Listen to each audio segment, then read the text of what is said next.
Welcome into the Five on the Floor podcast on the 5 Reasons Sports Network. Make sure to check out 5reasonsports.com. Spell it out, F-I-V-E, reasonsports.com, where you will find free podcasts, free columns, free news stories, free videos.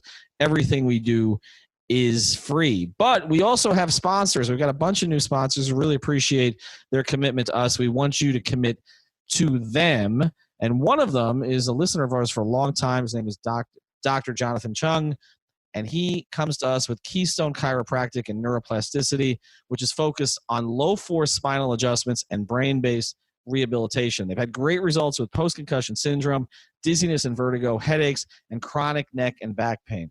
A lot of chiropractors and therapists want to see you 3 times a week for months. But Keystone has a treatment philosophy of doing just enough to get you back to a normal life again. And this is the big thing. I know everybody's got a question. I can't go to the doctor's office. We understand. Shelter in place, social distancing. Keystone is now offering virtual rehab visits using video conferencing to assess and prescribe effective treatment protocols during the COVID-19 outbreak. Research shows patients getting a supervised telemedicine rehab program can be just as effective as an in-person visit for many pain conditions. Final thing, mention 5 reasons. Why? You get a free 15-minute video or phone consultation, and you'll save 50% off your first virtual rehab session. The website is chiropractickeystone.com. That's right, chiropractickeystone.com, or follow on social media on Twitter, Dr. Jonathan Chung, no H in there, Dr. Jonathan Chung, or Instagram, Keystone Neuro, Neuro. And now, today's episode. Welcome to 5 on the Floor, a Miami Heat and NBA podcast from Ethan Skolnick with Alphonse Sidney, a.k.a. Alf954. Brought to you by the 5 Reasons Sports Network.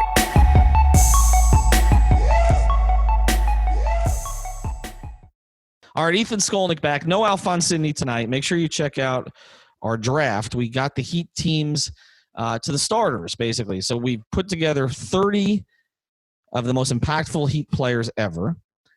Myself and Greg Sylvander created the list. And then Alex, Alf, and me drafted 5 starters apiece. And no, it's not the same 5 starters for each of us. It was a snake draft. We drafted 15 total players to fill out our rosters. My team and Alex's team are the best, and Alf's team is terrible. But we're gonna talk about that more on a future episode. But today we've got Zach Buckley. You have heard him on our podcast before. You can also read him at Bleacher Report. Sometimes he has contributed to us as well over at 5reasonsports.com. And you did one of these things that got people talking, Zach, which I'm sure you were not surprised about. And since you are familiar with the way Heat fans get about any player being slighted, the only thing that Heat fans cared about on this list of the 25 top players under 25 years old, which you titled They Got Next, Luka Doncic, Zion Williamson, and the NBA's top 25 under 25. The only thing that Heat fans cared about was where Bam Adebayo was. And so we're going to get to that. But let's go to the top of your list and just start with the top 5 and how you came to your decision on the top 5 players in the NBA under 25 years old.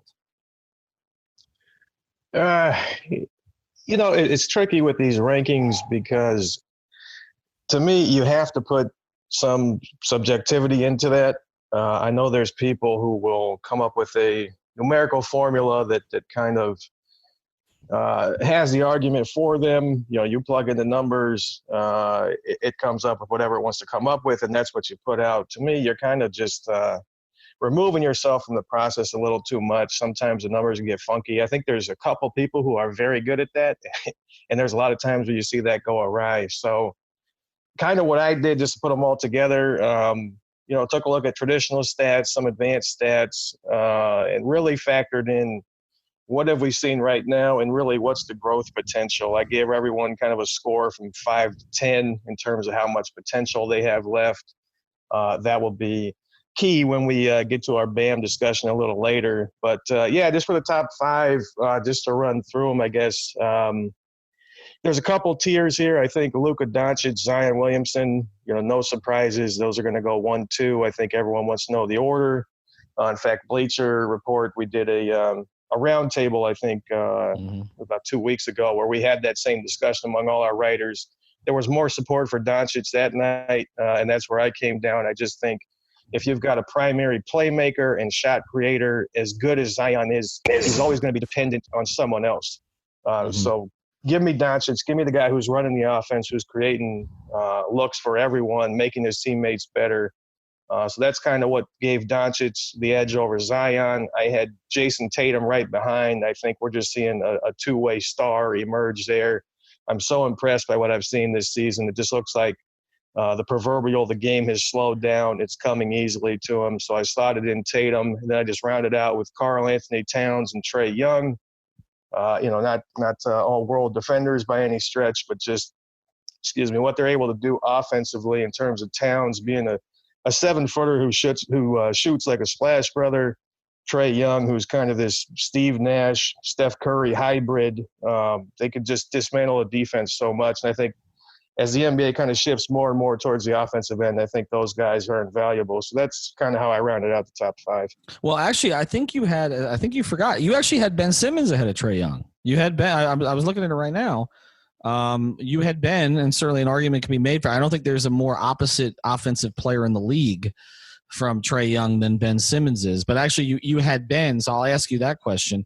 Okay. What went into putting? I don't think anybody's going to argue with you about the top 3 at this point. Right. And I know that maybe before the season, the Jayson Tatum thing, there might have been some questions about. I think the last month before this lockdown, he took his game to a different level. One I was really not anticipating, because I actually had Jaylen Brown even with him at one point, and Jayson Tatum just kind of blew. Although I still like Jaylen Brown a lot. We're going to talk about him too.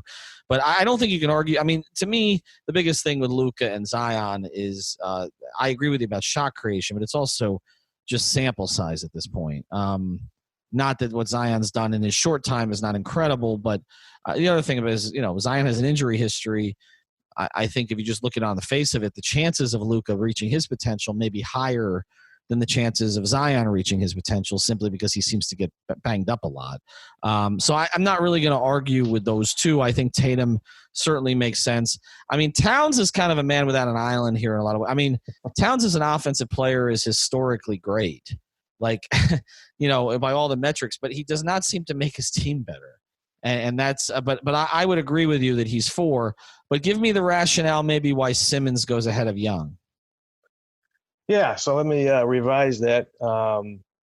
Simmons, I think you just look at what he's done as a non-shooter, right? Basically, I don't have the numbers. Basically, you're looking at about 17 points, 7 assists, 7 rebounds every night. And on top of that, he's going to defend all 5 positions. You're a 6'10", 230-pound point guard. Like, I feel like I've never seen that. You get that guy in the open court. I think he's basically unstoppable. Obviously, he can't shoot. We know that. Doesn't look like that's ever going to change. If it does, it's great. If not, I think so much of this Ben Simmons discussion, and then when you widen it out to Simmons and Embiid and do those guys work, I think the problem has just really been the surrounding cast, and you've got to have the right players to make them work. So I'm not going to fault him for Philly, forgetting that it's 2020 and loading up on size and sacrificing shooting to get there. He's not in a great situation, I don't think, in terms of what he has around him. And you're still looking at just an unbelievably productive player who gives it to you on both ends. I think that's really the difference with him and Trae. Trae's phenomenal offensively, obviously, but if you look at ESPN's plus minus, I think I don't know if it's still this way, but at one point in the season, he was literally the best offensive player in the league and the worst defensive player in the league. I think he's top 5 and bottom 5 now, but the split is just it's unbelievable. It's kind of how much value you can add and then how much you can take away. And I think Simmons gives you enough on offense where when you consider all he does defensively, that just gave him a little bit of an edge for me. All right, so let's get to the next one, because I think the next one is a little surprising, and who you have at number 7.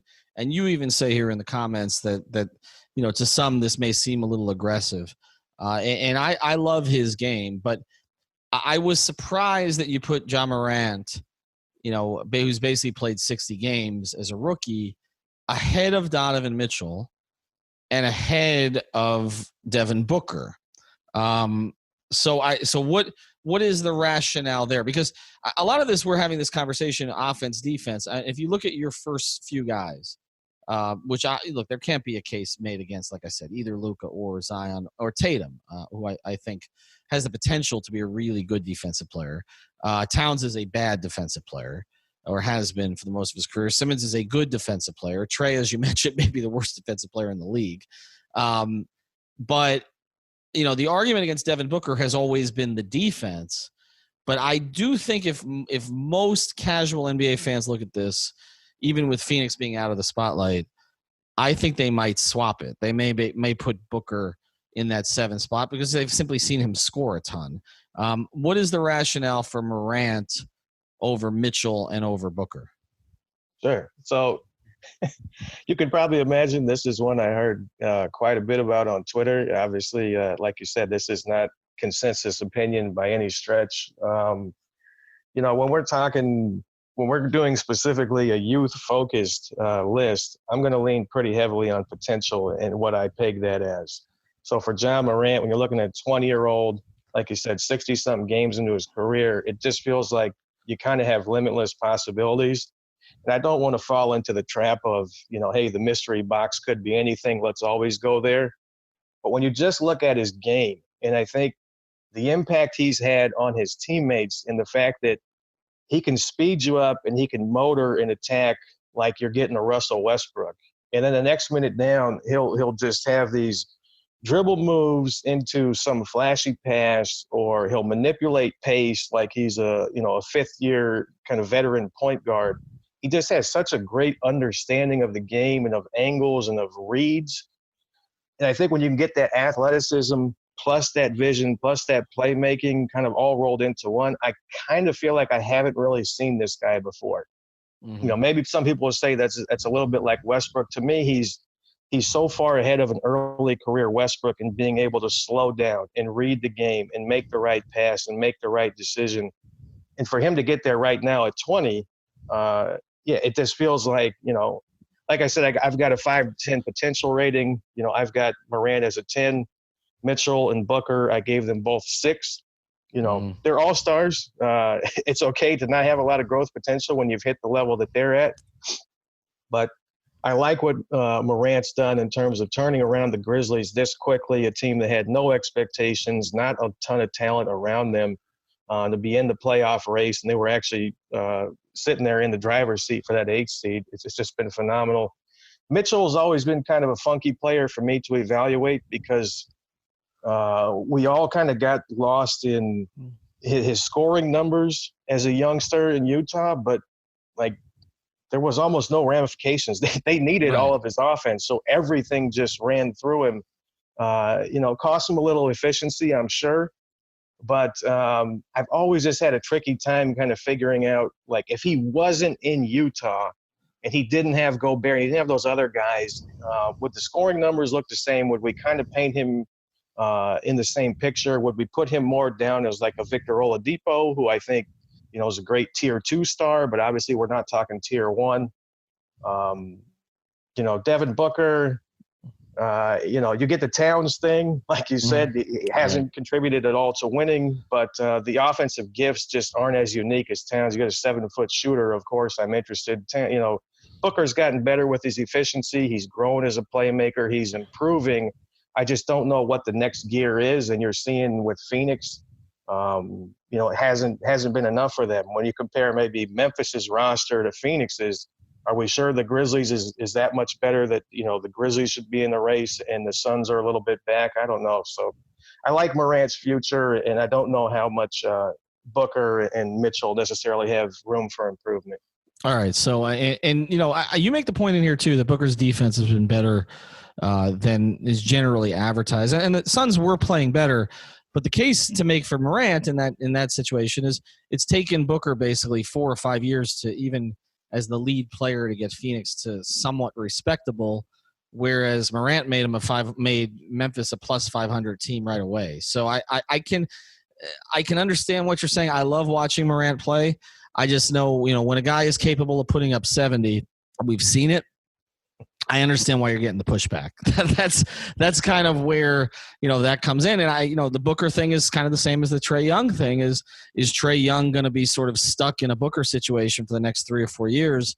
I'm not sure. I don't think Atlanta is as poorly run as Phoenix has been, at least until recently. But, it'll be interesting to see how that plays out. All right, we're going to get to the Bam question here and why his name has not come up yet. We're going to press Zach Buckley on that. But before we do, I want to tell you about one of our other great new sponsors, and that's Louis Peters at State Farm. Actually, you know what? I'm going to scrap that ad. I'm going to do a different one here. All right, 3, 2, 1. All right, before we get to the rest of this list, though, I want to tell you about one of the great sponsors of the 5 Reasons Sports Network. They've been with us since almost the beginning at this point, and that's the Seltzer Mayberg Law Firm.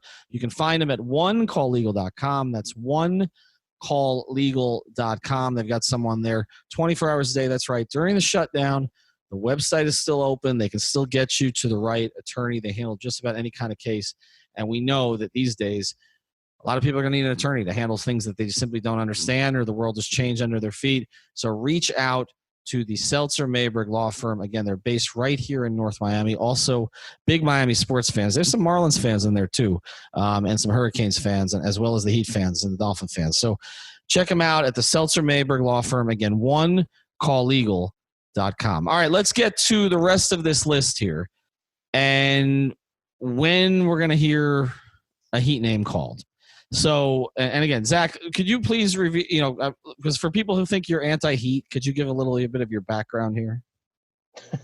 Yeah, I mean, I've covered the Heat for Bleacher Report.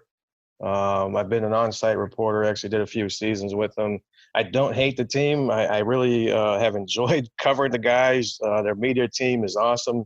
I'm not a fan. I didn't grow up here, so I don't have that fandom. But I take an objective view of everything, and if there's a Heat discussion, I'll kind of maybe lean their way a little bit just based off my dealings with them. Okay, so we're gonna make this clear. Not a Heat hater. All right, let's get to the list here. So we've got the top 9. Number 10, the guy that the Lakers included. I think if they'd had a choice, it probably should have included the guy with whatever color hair he's got right now, Kyle Kuzma, instead of Brandon Ingram, who's had a breakout season with New Orleans. He looks at times like a little bit of a mini Durant. Your next name at number 11 is Shai Gilgeous-Alexander, who I really like. And, we talk about, Oklahoma City, Sam Presti, all things considered, considering Paul George didn't want to play there anymore, made out pretty well in that trade, as he typically does. That's not a guy I would trade with generally, if you can avoid it, unless there's sort of a gun to his head like there was with Harden. So you have Gilgeous-Alexander there. And then we mentioned earlier Jaylen Brown at 12, the other Boston wing, and then De'Aaron Fox of the Sacramento Kings is 13. The next guy is going to be Bam Adebayo. Is there anybody on, and obviously Fox was your 13th, so he's probably him, but was there anybody there that you were thinking, I like Bam's potential better than this guy? And if not, why? Potential, no.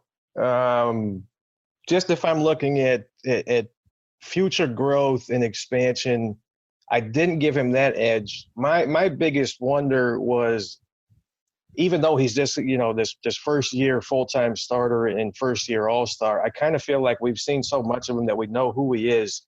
So I almost wondered if he had raised his floor high enough to bump him in front of a couple of those guys. That's what I was looking at.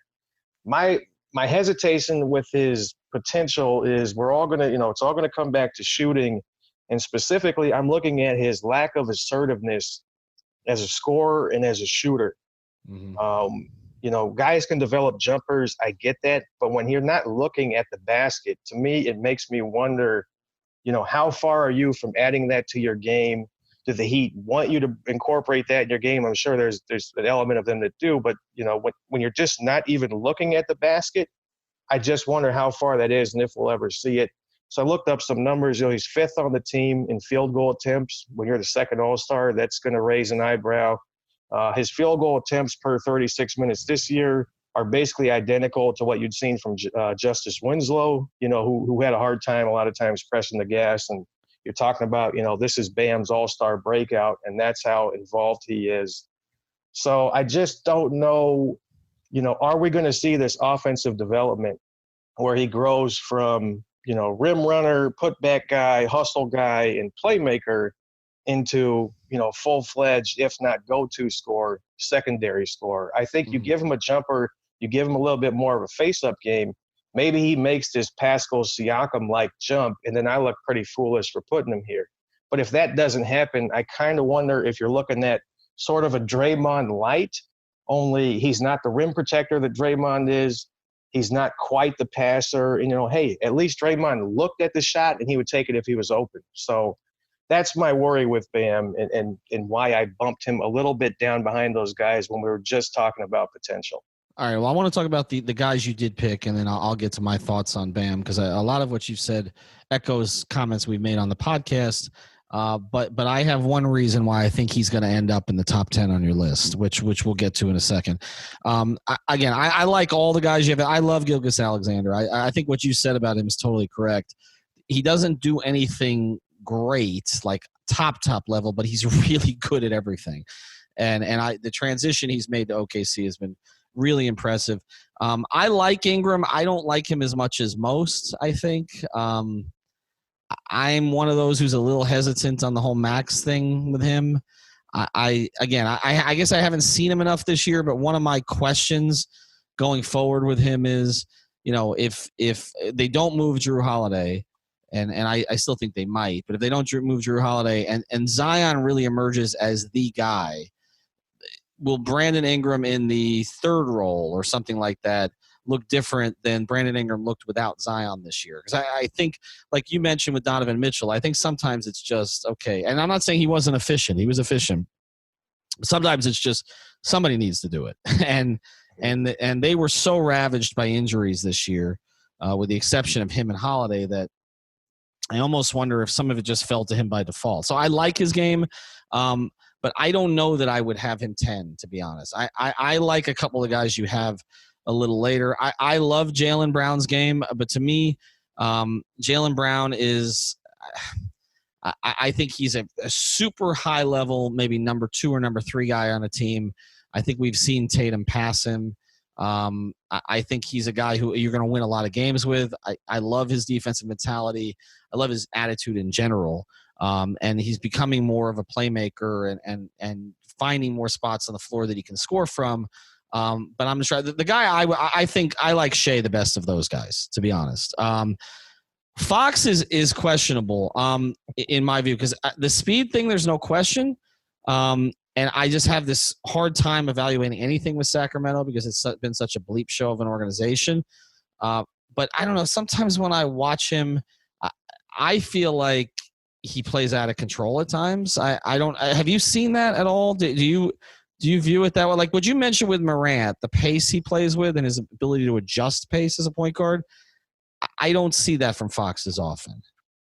Yeah, no, that's definitely fair. And it's crazy to say about a rookie, but yeah, I think Morant's already ahead of Fox in that department, and that is worrisome. And like you said, you wonder a little bit if that's Sacramento environment sort of seeping in. That team, it's such a poorly run organization. They can't figure out what they want to be. Their guys keep getting injured. You think it's a team that's going to run and gun, but then they kind of play at a slower pace. So I would love to see Fox somewhere else, and I think we'd get a better idea. Him and Bam, just to speed up the conversation there, because obviously that's what everyone's wondering. It was razor thin between them.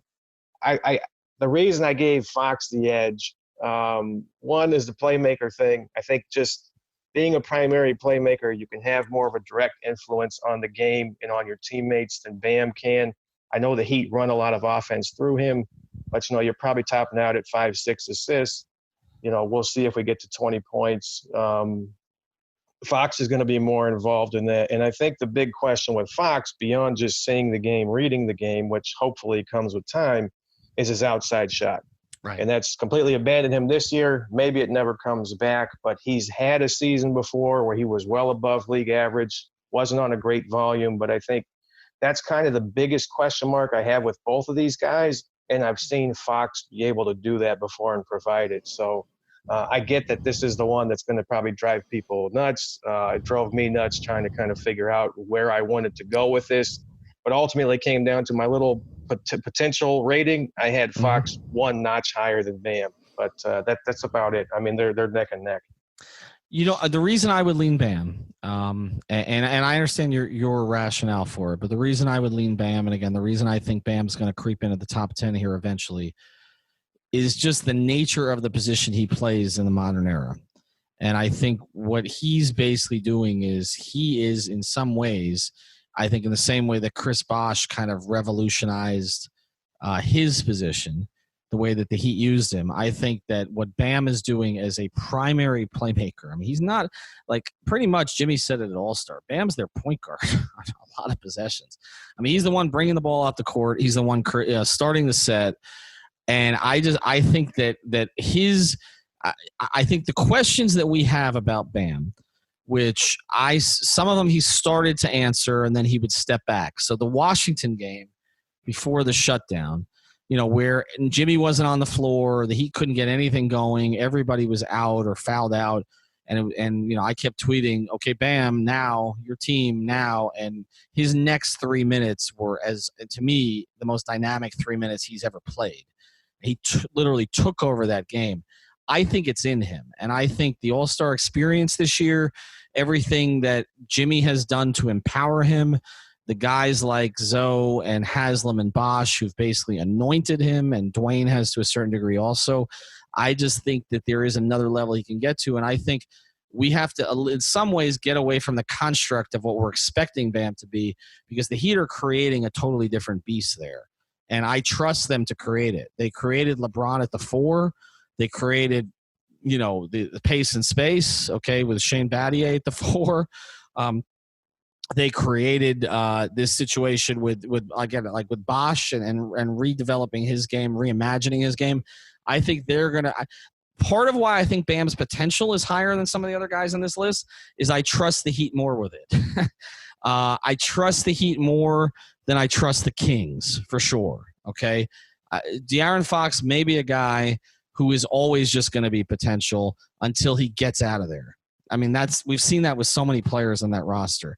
With Jaylen Brown, again, I think Boston will do right by him, but I don't think his top end upside is as high as Bam's, and I also don't think he plays a position where he's going to be, you know, one of the top 3 guys at that position. I think Bam can be. I trust Oklahoma City to develop Gilgeous-Alexander.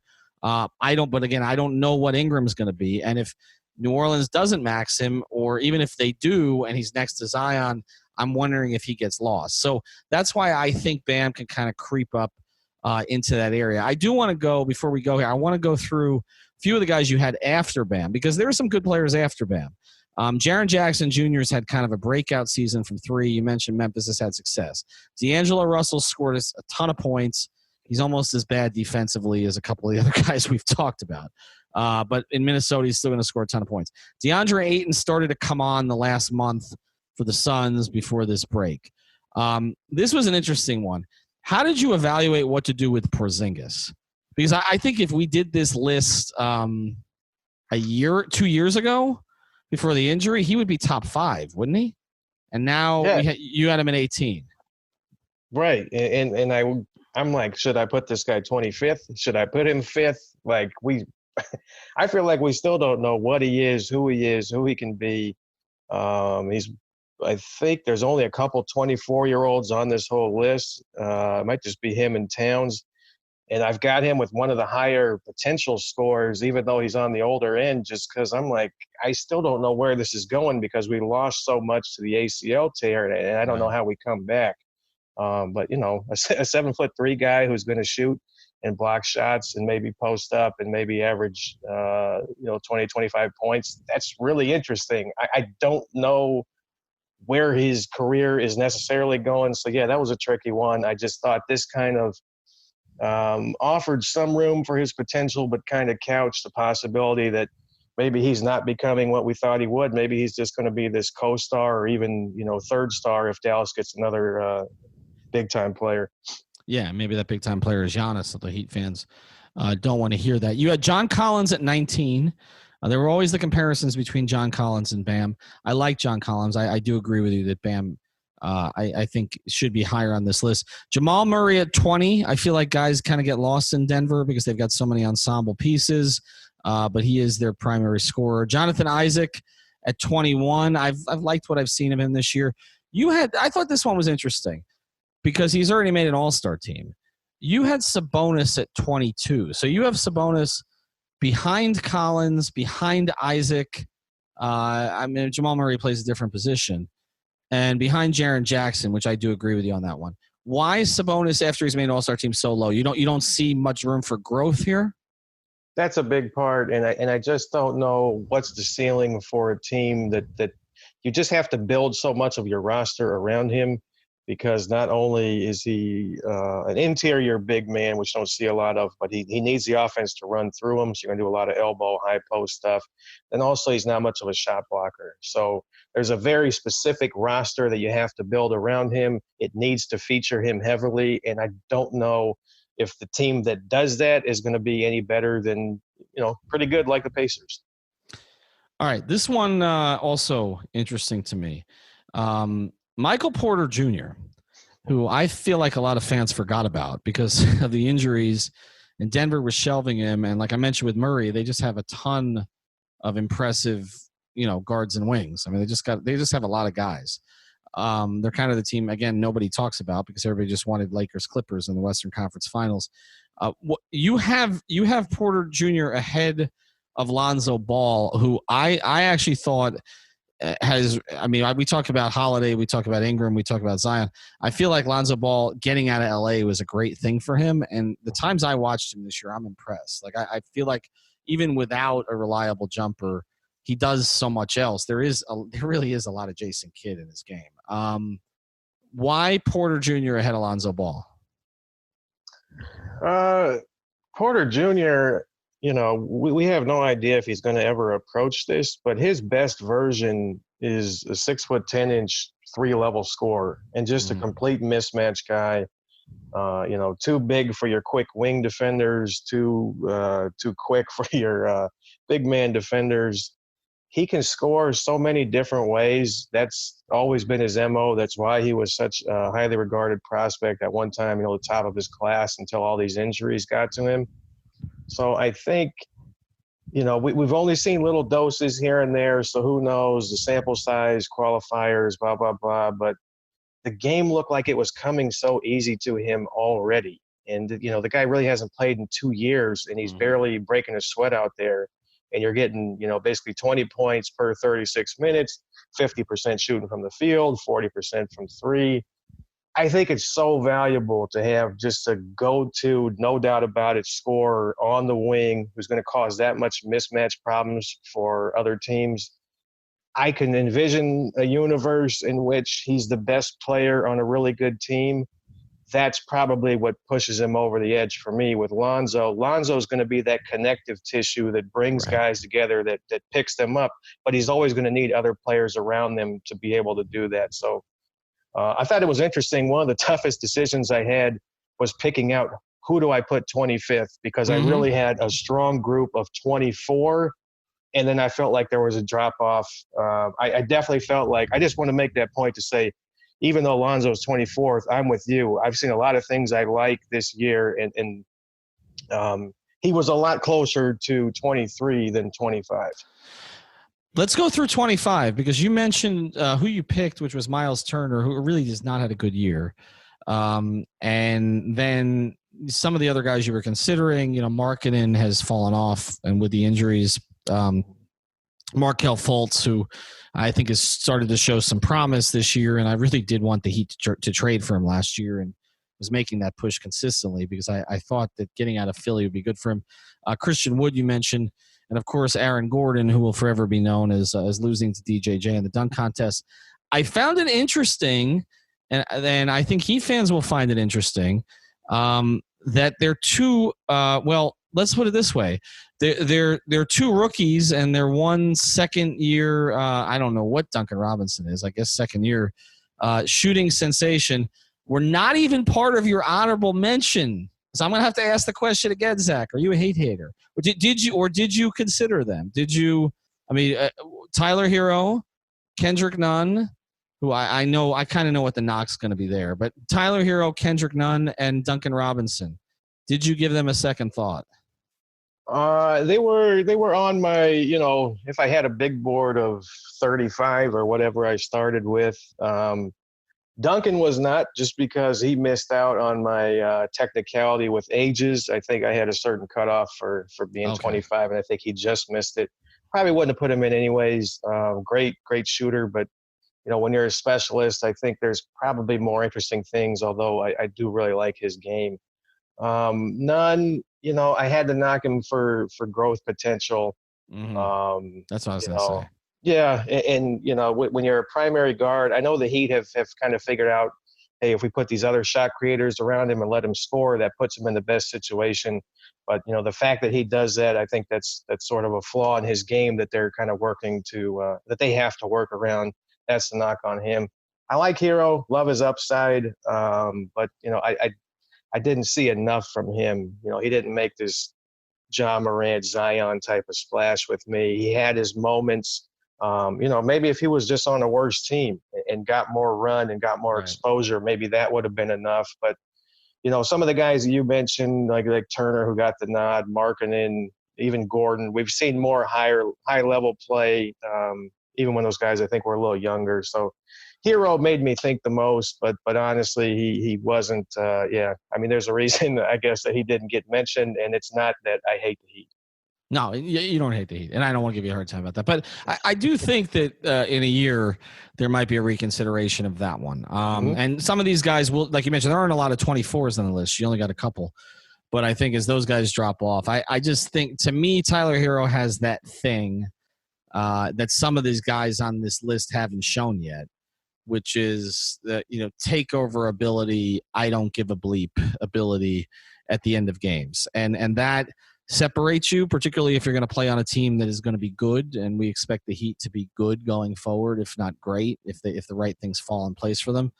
And I just think that having a guy who Jimmy Butler is already deferring to down the stretch is going to make him really compelling. And we've seen Morant has that ability. He'll step up late in games. Donovan Mitchell does it. Booker does it. But Herro has that quality, and I think we're going to start talking about it. I agree with you about Nunn. I like Kendrick Nunn, but I've seen him make incremental improvements this year. Seems like he takes a step back. Teams figure him out for a little bit, and then he surges back up. I think that's positive, but I do think that the wave will crest at some point with him. Whereas with Herro, to me, it's a straight line up. Like his youth, his work ethic, his confidence, and his shooting ability, and what we've seen in his playmaking ability, I think he'll be on your list next year. All right, Zach, appreciate you doing it. Appreciate you explaining it. We're going to send this out to Heat fans just to give them something. They're all getting deliveries at their apartments or their houses right now. We're just going to deliver this to them and let them chew on you, and we'll go from there. But, Zach, appreciate you doing this one. Thank you. Always a pleasure. All right, and also check out our other great sponsor, DoralToyota.com. We know, obviously, people aren't running out to car dealerships right now, but you can shop online. So take a look at their incredible selection of new and used vehicles, DoralToyota.com. We got lots of episodes for you coming up the next couple of weeks, so check them all out. Thanks for joining us. Thank you for listening to the Five on the Floor on the 5 Regional Sports Network.